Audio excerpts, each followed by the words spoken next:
Preparation अगर आप English medium में करना चाहते हैं then you are at the right place. Change the medium for UPSC is the name of the channel. Do subscribe the channel and share among all the Hindi medium aspirants. जिससे ज़्यादा जो Hindi medium के aspirants हैं जो the Hindu नहीं पढ़ पाते हैं और वो अपने मीडियम को हिंदी मीडियम से इंग्लिश मीडियम में शिफ्ट करना चाहते हैं जिससे कि उनके सिलेक्शन की चांसेस और ज़्यादा इंहांस हो सकें, इंक्रीज हो सकें. राइट. सो चलिए स्टेट सब आते हैं. आज का जो द हिंदू का एडिटोरियल है जो कि आया है इंडस वाटर ट्रीटी के ऊपर, and that is going to be very very important for all of us. Right. So we should try and make an understand and we will be seeing also that how we can make the notes out of this here, because जो भी लोग online notes बनाते हैं, ठीक है ना, जिनको नहीं पता कि जिन्होंने अभी भी जस्ट स्टार्ट किया है न्यूज़पेपर रीडिंग को, तो उनको अगर मान लीजिए नहीं पता है कि कैसे नोट्स बनाते हैं, तो how to take out the notes okay from the editorial and how we can understand okay that this particular editorial is important. Right. So ये हमारा जो इंडिया पाकिस्तान का रिलेशन है उसके बीच में जो इंडस वाटर ट्रीटी है, यहाँ पर ये देखिए Indus water treaty. Right. So Indus water treaty के बारे में है.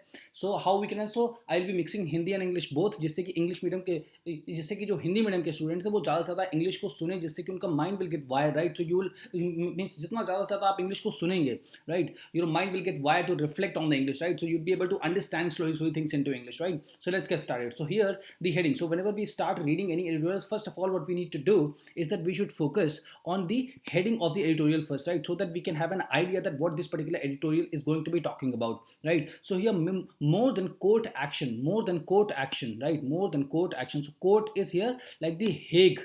Okay, at the Hague. So Hague is where? Hague is in the Netherlands. Right. और वहां पर कौन सा कोर्ट है अभी नीचे आकर के आपके सामने यहाँ पर देखा जाएगा कि कौन से कोर्ट में जो है पाकिस्तान लेकर के गया है इस मुद्दे को, जो कि कौन सा कोर्ट है? Permanent court of arbitration. ठीक है ना, जो कि हेग में बेस्ड है. और हेग कहाँ पर है?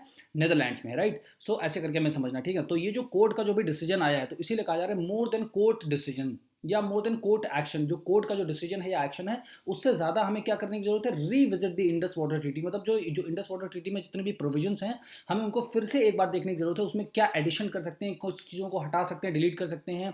ठीक है ना. जैसे मतलब अभी इसमें क्लाइमेट चेंज हुआ है तो क्लाइमेट चेंज की वजह से जो वाटर जितना हुआ करता था उतना वाटर अब नहीं है, तो उसकी वजह से जो हाइड्रो इलेक्ट्रिक प्रोजेक्ट जो इंडिया बना रहा है, ठीक है ना, जितनी रिवर्स का डिस्ट्रीब्यूशन है, तो ये सारी चीज़ें इसमें आकर के देखेंगे. ठीक है ना. सो चलिए सबसे पहले रीडिंग करना स्टार्ट करते हैं कि how to read. Right. If somebody is just actually doesn't know that how to read, so let us start that how to start reading it. Right. So here the Indus water treaty 1960. Right. So first of all one should take the note of that this was signed in 1960 and in the short form it is called IWT. Right. So the Indus water treaty that regulates मतलब होता है निर्धारित करना. Okay. So the Indus water treaty 1960 that regulates the Indus water course. Right. Indus water course. Indus water course means जो Indus river है, ठीक है ना, उसका जो वाटर कोर्स है मतलब जो उसकी धारा है, ठीक है ना, वो किस तरफ जा रही है, ठीक है ना, मतलब जो कितना पानी किस भी कंट्री में रहेगा, इंडिया या पाकिस्तान के बीच में कौन कौन सी नदियों के बीच में बंटवारा है वो देखना रहता है. ठीक है ना. So that regulates the Indus water courses. Right. So Indus water courses between the two riparian states. Okay. Between the two riparian state. ठीक है ना. तो राइपेरियन स्टेट्स कौन से होते हैं? जो कि नदी के किनारे बसे होते हैं, उन स्टेट्स को बोलते हैं राइपेरियन स्टेट्स. सो वो riparian states of India and Pakistan. Right. So Indus water treaty 1960 that regulates the Indus water course between the two riparian states of India and Pakistan is cited by, cited मतलब उद्धृत करना या बताना या लिख करके बताना. ठीक है ना. is cited by many as an example of cooperation. right. as an example of the cooperation. तो ये इंडिया और पाकिस्तान के बीच में एक तरीके का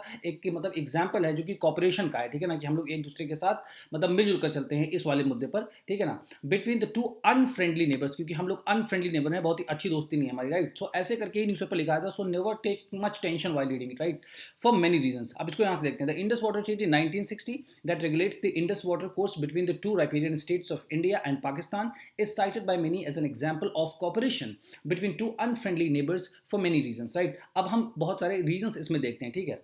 क्या है? These includes the Indus Water Treaty having survived several wars. अब ये क्यों cooperation है? क्योंकि इंडिया के बीच में जितने भी वॉर हुए इंडिया और पाकिस्तान के बीच में, उसके बीच में भी ये मतलब जो ट्रीटी है ये सर्वाइव कर रही है, इसको कभी भी मतलब खत्म नहीं किया गया. ठीक है ना. And phases of bitter relations. ठीक है ना. जितने हमारे मतलब बहुत ही कड़वे जो इसके साथ जो भी एक्सपीरियंसेस रहे हैं, ठीक है ना, तो उस पर भी उसके बावजूद भी इंडस वाटर ट्रीटी को हटाया नहीं गया है. राइट. तो इस वजह से इसको बताते हैं कि बहुत ज़्यादा कॉपरेशन है, इसीलिए इसका एग्जांपल दिया जाता है टू अनफ्रेंडली नेबर्स के बीच में. Alright. I hope everybody must be able to understand. Right. And it's laying down of detailed procedures and criteria for dispute resolution. तो जो भी मतलब जो भी विवाद हैं, ठीक है ना, उसके समाधान के लिए जो भी डिस्प्यूट रेजोल्यूशन का जो भी क्राइटेरिया है और जो प्रोसीजर्स हैं, ठीक है ना, और जो भी तौर तरीके से बताए गए, लेइंग डाउन मतलब जो भी बताए गए हैं बहुत ही डिटेल में बताए गए हैं. ठीक है. आगे देखते हैं क्या है. But in the last decade exercising judicial recourse. ठीक है ना. लास्ट डिकेड मतलब जो अभी जब मतलब मान लीजिए 2011 से लेकर के 2000 मतलब पूरा हमारा यहाँ तक 2020 तक, right. So in the last decade, ठीक है, एक्सरसाइजिंग जुडिशियल रिकोर्स, ठीक है ना। जुडिशियल रिकोर्स मीन्स क्या होता है कि जुडिशरी के पास जाना, तो जैसे कि मतलब कहाँ पर जाना, अभी देखिए इसमें आएगा। जुडिशियल रिकोर्स मतलब जो है मतलब जुडिशरी का सहारा लेना, ठीक है। To settle the competing claims, ठीक है ना, एक दूसरे के जो लोग मतलब हम लोग क्लेम करें, पाकिस्तान अपना क्लेम कर रहा है, इंडिया भी क्लेम कर रहा है, ठीक है ना, कितना वाटर इंडिया को चाहिए, ठीक है, एंड फ्लो कितना ऑब्स्ट्रक्ट हो रहा है, ठीक है, ये सारी चीज़ें जो है ना, ये इनको बोलते हैं competing claims. And objections arising out of the construction and design element, ठीक है ना, और जो ऑब्जेक्शंस हैं, ठीक है ना, और जो मुद्दे हैं जिसकी वजह से क्या है कुछ ऑब्जेक्शंस हो रहे हैं, वो कौन से मुद्दे हैं, एक तो कंस्ट्रक्शन हो रहा है, ठीक है ना, इंडस रिवर के ऊपर, और उसका जो डिजाइन एलिमेंट्स है, जिस तरीके से वो बनाया जा रहा है, ठीक है ना, of the run of river hydraulic projects, ठीक है ना। तो वो जो run of river hydraulic project हैं, जो हम बिजली बनाने के लिए जिस तरीके से वाटर का यूज करते हैं, जो इंडस वाटर का है, ठीक है ना, उसके जो डिजाइन एलिमेंट्स हैं और जिस तरीके से उसको बनाया जा रहा है, उस पर बहुत सारे ऑब्जेक्शंस खड़े हो रहे हैं, ठीक है ना। That India is permitted under the Indus water Treaty to construct on the tributaries, मतलब होता है उपनदियां, ठीक है ना। तो जो इंडस वाटर की ट्रिब्यूटरीज हैं उनमें से कौन कौन सी हैं, इंडस और झेलम एंड चेनाब, ठीक है ना। इसके ऊपर इंडिया को मतलब राइट है, उसको मतलब इंडिया को परमिटेड किया गया है इंडस वाटर ट्रीटी के अंदर कि आप इस पर जो है आप इसको यूज कर सकते, बना सकते हैं, before these rivers flow into Pakistan, ठीक है ना। कि बस कि मतलब जब तक ये रिवर्स जो इंडस, झेलम और चिनाब है, जब तक ये इंडिया के अंदर इनका फ्लो रहता है, तब तक आप इनको यूज कर सकते हैं अपने हिसाब से।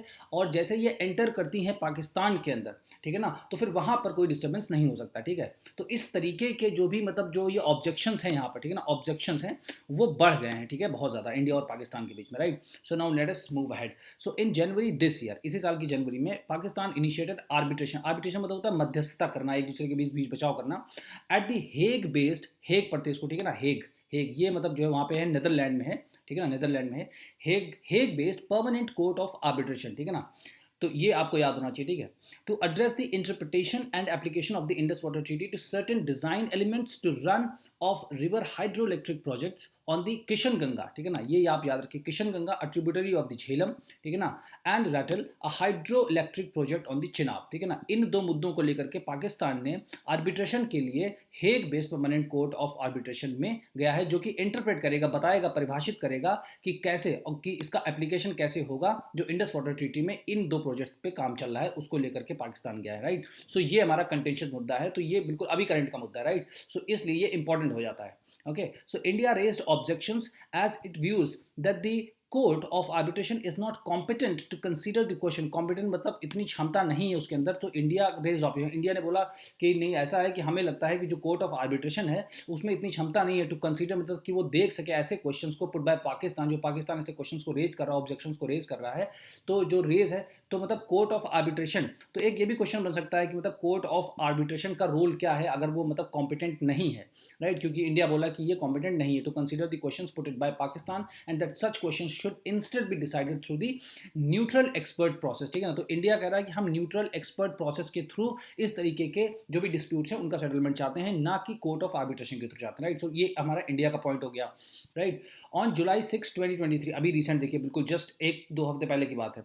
On July 6 2023 the court unanimously, मतलब सर्वसम्मति से, ठीक है ना, unanimously, on July 6 2023 the court unanimously passed a decision, ठीक है ना, सर्वसम्मति से एक डिसीजन पास किया कोर्ट ने। कौन से कोर्ट ने? ये जो कोर्ट ऑफ आर्बिट्रेशन है जो कि हेग में है, जहां की जो कि नीदरलैंड में, राइट, विच इज बाइंडिंग, जो कि बाध्य है, बाइंडिंग मतलब बाध्य, मतलब दोनों पर लागू होता है, on both the parties without appeal, मतलब इसके आगे कहीं आप अपील भी नहीं कर सकते, तो जो फैसला कर दिया उसको मानना पड़ेगा। Rejecting each of India's objection, तो इंडिया के जो भी ऑब्जेक्शंस हैं उसको सबको रिजेक्ट कर दिया इसने, ठीक है। The court determined that it is competent to consider and determine the dispute set forth in Pakistan's request for arbitration, और कोर्ट खुद को कहता है, मतलब कोर्ट मतलब डिटरमिन मतलब निर्धारित करता है या मानता है दैट ये कॉम्पिटेंट है, ठीक है ना, टू कंसीडर, जो कि ध्यान में रख सके और ये निर्धारित कर सके कि जो भी विवाद जो पाकिस्तान के द्वारा सेट फोर्थ मतलब आगे रखे गए हैं, ठीक है ना, पाकिस्तान की रिक्वेस्ट पर मध्यस्थता के लिए, तो ठीक है, तो ये अपने आप को बता रहा है कि नहीं, हम बहुत काबिल हैं और हम ऐसा डिसीजन आपके लिए ले सकते हैं, right. So now let us move ahead to the next heading, future supply of water. अब देखते हैं फ्यूचर सप्लाई ऑफ वाटर कैसे होगी, right. So in an atmosphere of lack of trust, in an atmosphere of lack of trust, तो India और पाकिस्तान के बीच में लैक ऑफ ट्रस्ट है। Judicial recourse appears to be the only rational strategy by the Indus water Treaty party, तो Indus water treaty parties का मतलब है India and Pakistan. Judicial recourse मतलब जो है सीधे कोर्ट के पास जाना ही, अपीयर्स टू बी ऐसा प्रतीत होता है कि एक ऐसा रेशनल स्ट्रेटजी होगी, मतलब एक तार्किक तरीके की रणनीति यही होगी कि आप सीधे कोर्ट के पास जाएं, ठीक है। तो ये हो गया यहाँ तक। But it is not likely, यहाँ पे लाइकली मतलब है संभव, but it is not likely, लेकिन ऐसा संभव नहीं है, to address the rapidly growing industrial needs, ठीक है ना, जो बहुत ही तेज़ी से इंडस्ट्रियल नीड्स बढ़ रही हैं, ठीक है ना। तो उसके लिए ये मतलब ये जो है, ये जो कोर्ट है उन सारी चीज़ों को एड्रेस नहीं कर सकता है, right, of the two countries, ठीक है, apart from food and energy needs. और एक तो जो है बहुत ज़्यादा इंडस्ट्रियल नीड्स हैं, ठीक है ना, ग्रोइंग इंडस्ट्रियल नीड्स हैं, और फूड एंड एनर्जी की भी नीड्स हैं, ठीक है ना। तो ये सारी चीज़ों, तो ये सारे नए मुद्दे हैं जिनको कोर्ट कंसिडरेशन में नहीं ले सकता अभी, ठीक है। The Indus water Treaty provides only some element, मतलब कुछ चीज़ें बताता है जो इंडस वाटर ट्रीटी है, वो सम मतलब कुछ मुद्दों पर ही, जो प्रिडिक्टेबिलिटी है, मतलब जो आगे क्या हो सकता है और जो क्या निश्चितता है, certainty, with regard to the future supplies of water to the riparian state, मतलब फ्यूचर सप्लाईज ऑफ वाटर, कि मतलब भविष्य में वाटर की सप्लाई कैसे होगी जो इंडस वाटर की जितनी भी ट्रिब्यूटरीज हैं इन दी रेपेरियन स्टेट्स मीन्स, ठीक है ना, रेपेरियन स्टेट मतलब जिन स्टेट्स के बगल से ये नदियाँ बहती हैं, राइट।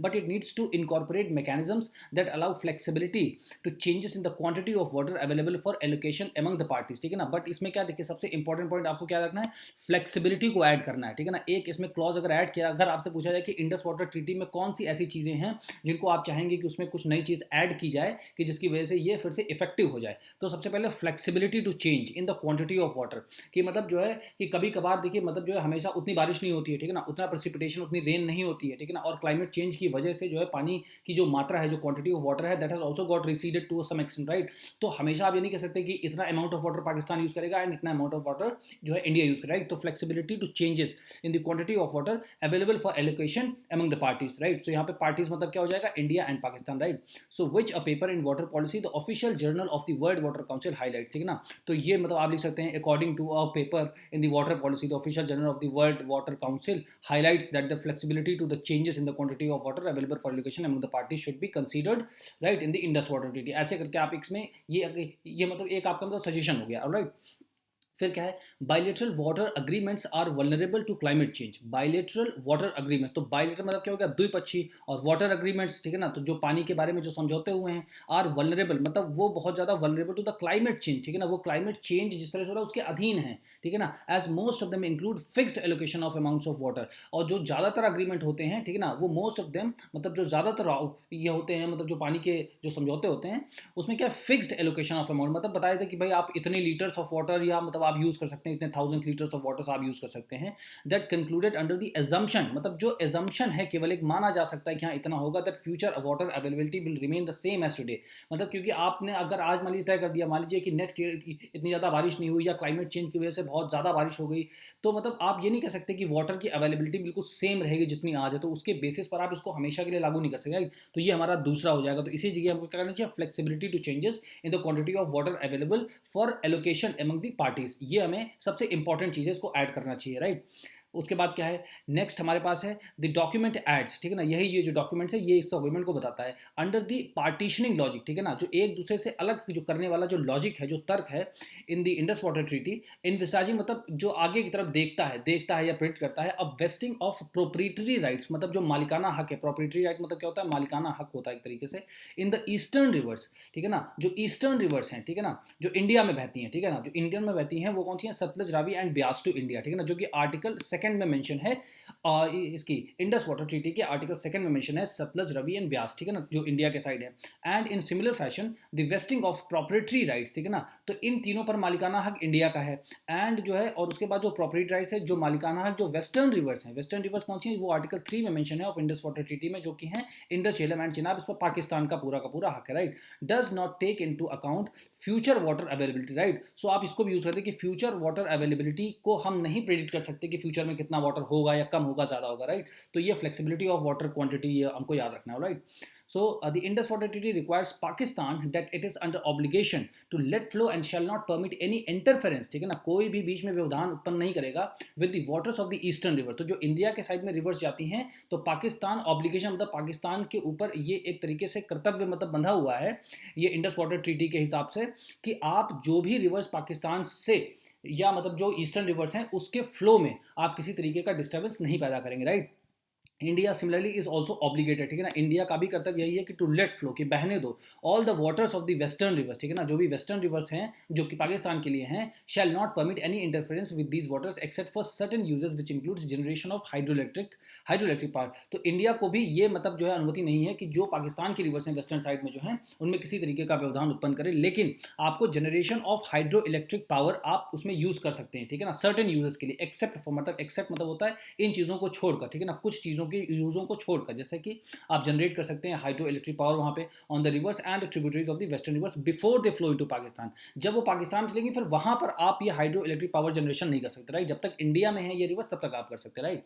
तो ये हो गया with climate change altering the forms intensity and timing of the precipitation and run of, this assumption regarding the supplies of water for agricultural purposes and industrial needs does not hold true, ठीक है ना। जिस तरीके से climate change जो है बदल रहा है, जिसकी वजह से फॉर्म बदल रहा है और जो तेजी है, ठीक है ना, पानी बहने की वो बदल रही है, और जो पानी बरसने की मतलब जो बारिश की मतलब जो टाइमिंग है वो भी बिल्कुल मतलब निश्चित नहीं है, ठीक है ना, इसकी वजह से बहुत सारा पानी बह जा रहा है इधर से उधर। तो ये जो एजम्पशन है, ठीक है ना, कि सप्लाईज ऑफ वाटर को लेकर के कि मतलब जो एग्रीकल्चर पर्पज के लिए हम यूज़ करें या इंडस्ट्रियल नीड के लिए यूज़ करें, ये एक तरीके से सही प्रतीत नहीं होता, इट डज नॉट होल्ड, ये सही प्रतीत नहीं होता, right.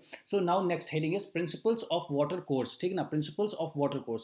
So the partitioning of the reverse, the partitioning of the rivers goes against the logic of treating the entire river basin as one unit which is needed to build its recourse capacity, right। तो ये इसको partition करना जो भी मतलब reverse का है, ये मतलब जो है एक मतलब इस लॉजिक के अगेंस्ट में जाता है, उल्टा जाता है कि इसको एक रिवर बेसिन नहीं माना जा रहा है, राइट, ठीक है, which is needed to build its resource capacity, right, जो इसकी रिसोर्स कैपेसिटी को बिल्ड करता है, राइट, जो बताता है कि हाँ टोटल मतलब अगर ये सारी सारी मतलब रिवर्स एक है, एक रिवर बेसिन, तो उसमें कितनी resource capacity, right. So the thrust मतलब होता है push, the thrust of the Indus water Treaty is optimal use, मतलब जितना ज़्यादा से ज़्यादा आप यूज कर सकें, optimal use of waters which India believes to be the object, जो इंडिया को सही लगता है, ऑब्जेक्टिव लगता है, सही लगता है, and purpose of the Indus water Treaty as oppose to Pakistan understanding to be the uninterrupted flow of the water to its side, ठीक है ना, वही सिंपल सी बात है जो ऊपर लिखी गई है कि पाकिस्तान की तरफ जो वाटर जाता है इंडिया को समझना चाहिए कि उसमें कि उसमें किसी भी तरीके का इंटरप्शन नहीं होना चाहिए, मतलब अनइंटरप्टेड, बिना किसी व्यवधान के उस फ्लो को जाने दिया जाए, राइट।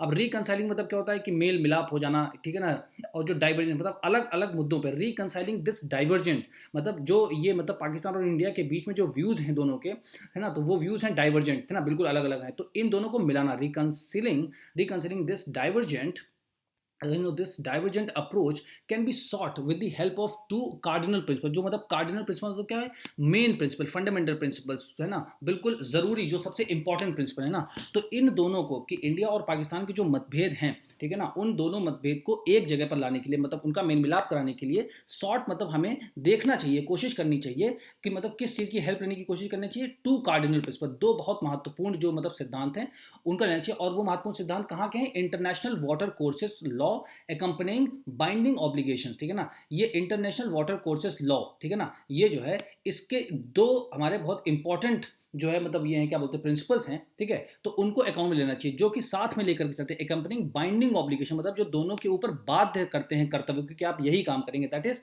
अब ये दो बहुत इंपॉर्टेंट है, इनको आप नोट करिए, right. Equitable and reasonable utilisation, ठीक है ना, इक्विटेबल एंड रीजनेबल यूटिलाइजेशन मतलब इक्वल मतलब बराबर के तरीके से, मतलब बराबर बराबर आप यूज, इंडिया भी बराबर यूज करे एंड पाकिस्तान भी बराबर यूज करे, एंड रीजनल मतलब जितना भी तार्किक है उस हिसाब से यूटिलाइजेशन होना चाहिए वाटर, राइट। और जो दूसरा है and the principle not to cause significant harm और नो हार्म रूल, ठीक है ना, और मतलब जो है एक ऐसा सिद्धांत लेके चलें कि उसमें ज्यादा किसी को हानि ना होने पाए, ना तो इंडिया को होने पाए ना ही पाकिस्तान, तो ऐसा नो हार्म रूल लेकर के हमें चलना, right. So although there is no universal definition of what ERU, so ERU क्या है equitable and reasonable utilization, right. So अब देखिए ये दोनों पॉइंट बहुत इंपॉर्टेंट है, right. So although there is no, देखिए कोई एक पूरी मतलब पूरी दुनिया में कोई एक ऐसी डेफिनेशन नहीं है पक्की कि जो बता सके कि इक्विटेबल एंड रीजनेबल यूटिलाइजेशन क्या होता है, ठीक है ना, कि इसका मतलब क्या होता है, मतलब ERU अमाउंट्स टू, तो मतलब ERU का मतलब क्या होता है पूरा, मतलब बिल्कुल एक एक पॉइंट को नहीं मतलब डिफाइन किया जाता पूरी दुनिया में, ठीक, ऐसी कोई डेफिनेशन नहीं है। The state needs to be guided by the factors mention in article 6 of the convention of the law of the non navigational uses of international water course 1997। तो ये जो आर्टिकल 6 है, ठीक है ना, ये आर्टिकल 6 जो है, ये इस कन्वेंशन का जो आर्टिकल 6 है, इसमें जो है जो इंडिया और पाकिस्तान है उनको मतलब देखना चाहिए कि कुछ फैक्टर्स इसमें मेंशन है। वो फैक्टर्स क्या हैं? जैसे कि क्लाइमेट चेंज है, तो क्लाइमेट चेंज को ध्यान में रखना चाहिए, ठीक है ना। तब आपको बताना चाहिए कि हाँ कितना वाटर इंडिया यूज़ कर सकता है, कितना पाकिस्तान, अगर ऐसी मतलब जो अगर मान लीजिए प्रेसिपिटेशन ज़्यादा नहीं हुई, बारिश ज़्यादा नहीं हुई या ड्रॉट आ गया, तो फिर ऐसी सिचुएशंस को भी अकाउंट मिलना चाहिए और उनको भी इंडस वाटर ट्रीटी में लिखना चाहिए कि अगर ऐसी स्थिति होती है तो आप इतना यूज़ कर सकते हैं या आपस में एक्सचेंज कर सकते हैं, इस तरीके का कुछ फ्रेंडली हमें बना सकते हैं, ठीक है ना। तो इसको आप यूज़ कर सकते हैं, इसको आपको लिखना है अगर एग्जाम में आता है, राइट, ठीक है। दी NHR नो हार्म रूल, ठीक है ना, जो नो हार्म रूल है मतलब दोनों में से किसी को हार्म नहीं होना चाहिए, इज ड्यू डिलिजेंस ऑब्लिगेशन, ये मतलब सही तरीके से देखने जाने वाला कर्तव्य है, which requires a riparian state undertaking a project on a shared water course having potential transboundary effect to take all appropriate measures relating to the prevention of harm to another riparian states including carrying out a transboundary environmental impact assessment, ठीक है ना। एक मतलब क्या करना चाहिए, इसका मतलब यह है कि जो दोनों स्टेट्स हैं उनको ट्रांस बाउंड्री मतलब एक दूसरे की सीमा के इस पार या उस पार जो एनवायरमेंटल इम्पैक्ट असेसमेंट है कि वातावरण पे क्या असर पड़ रहा है अगर आप किसी तरीके के जो है मतलब अगर आप मतलब इसके वाटर कोर्स को यूज़ करते हुए कोई आप इस पे हाइड्रो इलेक्ट्रिक जो भी मतलब प्रोजेक्ट वगैरह लगा रहे हैं, तो उससे क्या दिक्कत हो रही है, क्या फायदे हैं, क्या नुकसान, उसके लिए आप transboundary environmental impact assessment भी करें, ठीक है ना। एक ये भी सजेशन है।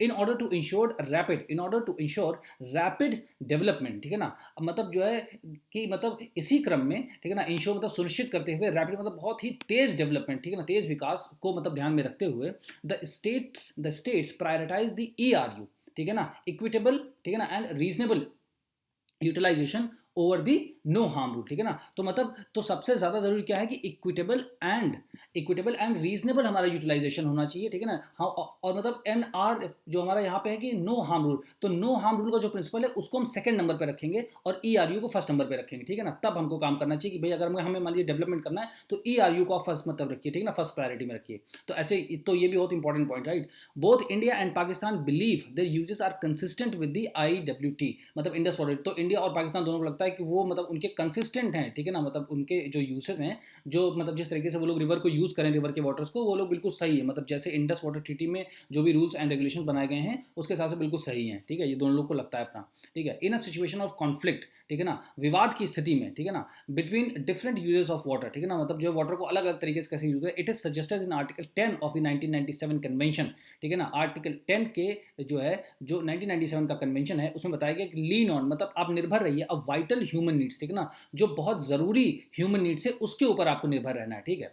In the context of ERU and the NHR, ठीक है ना, जब भी आप ERU का प्रिंसिपल अप्लाई करें कि equitable and reasonable utilisation of water and no harm जो आपका मतलब जो रूल है, तो इन दोनों को जब आप अप्लाई करें तो उसमें आप क्या देखें, ह्यूमन की नीड्स को सबसे पहले देखें कि इंसान के लिए ज़रूरत क्या है, ना कि आप कोई प्रोजेक्ट को ध्यान में रखें, ठीक है ना। तो इस कन्वेंशन के हिसाब से ये सही है, तो आर्टिकल 10 को आप मेंशन करें और याद करें, ठीक है, ये बहुत इंपॉर्टेंट है। वाइटल ह्यूमन नीड्स अब क्या है, अब इसमें डिफाइन किया गया आर डिबेटेबल, ठीक है ना, वो एक विवादास्पद मतलब इशू है क्योंकि उसकी कोई एक डेफिनेट मतलब डेफिनेशन नहीं है, but the inclusion of these principles in the IWT will help in erasing the differences. तो ये जो एक वाइटल ह्यूमन नीड्स का जो प्रिंसिपल है इसको अगर हम इंडस वाटर ट्रीटी के क्लॉज में ऐड करेंगे तो इसकी वजह से क्या है, इरेजिंग द डिफरेंसेस, तो ये इंडिया और पाकिस्तान के बीच में जो मतभेद है उसको खत्म करने का एक अच्छा प्रयास हो सकता है, right. So even without its inclusion in the IWT, अगर इसका नहीं भी किया जाता है, अगर जो मतलब ये प्रिंसिपल है, ठीक है ना, ये जो वाइटल ह्यूमन नीड्स का प्रिंसिपल है, अगर इसको IWT में या इंडस वाटर ट्रीटी में इंक्लूड नहीं भी किया जाता है, the ERU and NHR are binding on both countries as they are customary international laws, ठीक है ना। अगर इसको नहीं भी किया जाता है, ठीक है ना, तो ये जो हमारा ERU है एंड NHR है वो तो वैसे भी इंडिया और पाकिस्तान के ऊपर लागू होता है क्योंकि ये कस्टमरी इंटरनेशनल जो है रूल्स हैं, ठीक है ना, generating the binding obligation to both the parties, ठीक है ना, जो दोनों पार्टीज के ऊपर इक्वली लागू होते हैं, ठीक है। But the inclusion of these principles in the IWT will ensure predictability to a certain extent, लेकिन अगर ये सारे प्रिंसिपल्स को इंडस वाटर ट्रीटी के क्लॉजेस में ऐड कर दिया जाता है, ठीक है, जैसे मतलब जैसे मान लीजिए कि कोई लॉ में अमेंडमेंट करते हैं ना तो कुछ उसमें आर्टिकल्स ऐड करते हैं, तो वैसे इंडस वाटर ट्रीटी में अगर ये सारे मतलब जो कस्टमरी लॉज हैं, ERU है, NHR है, इनको सबको ऐड करते हैं तो एक तरीके से ये प्रेडिक्टेबिलिटी बढ़ जाती है कि मतलब जो है कि हाँ मतलब जो है बहुत अच्छे तरह कि मतलब सही रहेगा, आगे चल के मामला ठीक रहेगा, मतलब अच्छे से इक्विटेबल मतलब डिस्ट्रीब्यूशन ऑफ वाटर हो सकता है। So in an atmosphere of lack of trust, ठीक है ना। अब लैक ऑफ ट्रस्ट है इंडिया और पाकिस्तान के बीच में बिटवीन द टू नेबर्स, ठीक है ना। The World Bank a party to the IWT, तो आपको याद रखना है कि वर्ल्ड बैंक जो है एक पार्टी, ये क्वेश्चन आ भी चुका है काफ़ी बार, ठीक है ना। जो वर्ल्ड बैंक है वो भी एक इसका साझेदार है, मतलब जो है इंडिया और पाकिस्तान के बीच में, ठीक है ना। उसने ही इसको ब्रोकर कराया था इस डील को, ठीक है ना। May use its forum to forge, ठीक है ना। तो वर्ल्ड बैंक अपने प्लेटफॉर्म को, ठीक है ना, it's means may use its forum, मतलब अपने प्लेटफॉर्म को वर्ल्ड बैंक यूज कर सकता है, फोर्ज मतलब मिलाने के लिए, अ ट्रांसनेशनल अलायंस ऑफ एपिस्टेमिक मतलब कम्युनिटीज। एपिस्टेमिक मतलब क्या होता है, बहुत ज़्यादा नॉलेज हो जिनको, तो ऐसी कम्युनिटीज़ के लोगों को शामिल करके जो ट्रांसनेशनल अलायंस मतलब एक दूसरे देश के, मतलब कई देशों को मिला करके उसके देश में जिनको वाटर के बारे में, वाटर डिस्ट्रीब्यूशन के बारे में बहुत अच्छी सी नॉलेज है, तो उनको शामिल कर सकते हैं, ठीक है ना। Who share a common interest and knowledge to the use of Indus water, ठीक है ना। तो ऐसे आसपास के देशों को शामिल कर सकते हैं जिनको इंडस वाटर के बारे में काफ़ी अच्छी जानकारी है और उसका यूज़ कैसे कर सकते हैं, टू बिल्ड अ कन्वर्जेंट, जिससे कि जो जो मतलब ऐसी पॉलिसीज बनाए जो इंडिया और पाकिस्तान दोनों के लिए सही हो ना, है ना। तो to build convergent state policies resulting in the ultimate inclusion of these two principles in the Indus water Treaty. तो मतलब उससे क्या होगा कि ये मतलब अल्टीमेट इंक्लूजन हो जाएगा इन दो प्रिंसिपल्स का इंडस वाटर ट्रीटी में, thus revising means revisiting the Indus Water Treaty is a much needed step, right, is a much needed step. So इसलिए ये बहुत इंपॉर्टेंट हो जाता है ये आर्टिकल आपको पढ़ना, right. So if you have enjoyed, I think you must have read and you have understood, right, so make the notes of it and share this particular channel to all the Hindi medium aspirants जिससे ज़्यादा उनका selection हो सके। Thank you so much.